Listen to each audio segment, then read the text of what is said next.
सांगली मिरज कुपवाड शहर महापालिका प्रभाग समिती सभापती निवड या फक्त 19 दिवसांसाठी असून काँग्रेसने तांत्रिक मुद्दा उपस्थित केल्याने एप्रिलमध्ये पुन्हा निवडणूक घ्यावी लागणार असल्याची माहिती विरोधी पक्षनेते मंगेश चव्हाण यांनी सांगितलं आहे। भाजपाचा हा कारभार चुकीच्या पद्धतीने सुरू असून सभापती निवडी विरोधात कोर्टात जाणार असल्याचे सभापती निवडीसाठी काढण्यात आलेल्या चुकीच्या अजेंडाला कोर्टात आव्हान देणार असल्याचं त्यांनी म्हटलं आहे।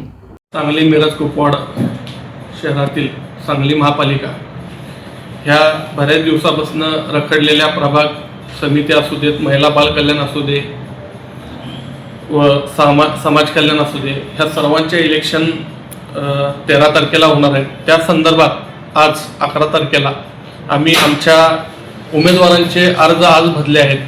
ह्यामध्ये महिला बाल कल्याणमधून अंजली जाधव, प्रभाग 1 मधून कोरेकर मॅडम, प्रभाग 2 मधून सोनल वहिनी सावर्डेकर व प्रभाग 4 मधून बिल्किस बुद्रुक असे आम्ही काही समित्यांचे अर्ज भरले आहेत।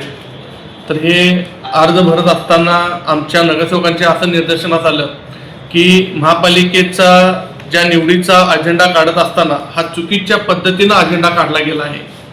ह्या भाजपच्या लोकांना अजेंडा कसा काढायचा असतोय आणि इलेक्शन कशी घ्यायची असत्या ह्या गोष्टीचं सुद्धा ज्ञान नाही आहे। त्यामुळं हे फक्त स्वतःच्या पदावर स्वतःचा मोठेपणा करण्यासाठी ही लोक सत्तेवर बसले आहेत। ह्यांना कुठल्या निवडीचं देणं घेणं नाही आहे, कुठल्या लोकांच्या प्रश्नांचं देणं घेणं नाही आहे। तर ह्यांचा कारभार चुकीच्या पद्धतीनं चाललाय आणि हाच कारभार चुकीच्या पद्धतीनं कसा चाललाय हे आम्ही येणाऱ्या काही दिवसात कोर्टामध्ये ह्या निवडीला 100% आव्हान करणार आहे आणि ह्या लोकांना आम्ही कोर्टामध्ये उभा करणार आहे। एवढंच या ठिकाणी ह्या निवडीच्या संदर्भात मी सांगू इच्छितो। Bureau report SVN Marathi Sangli.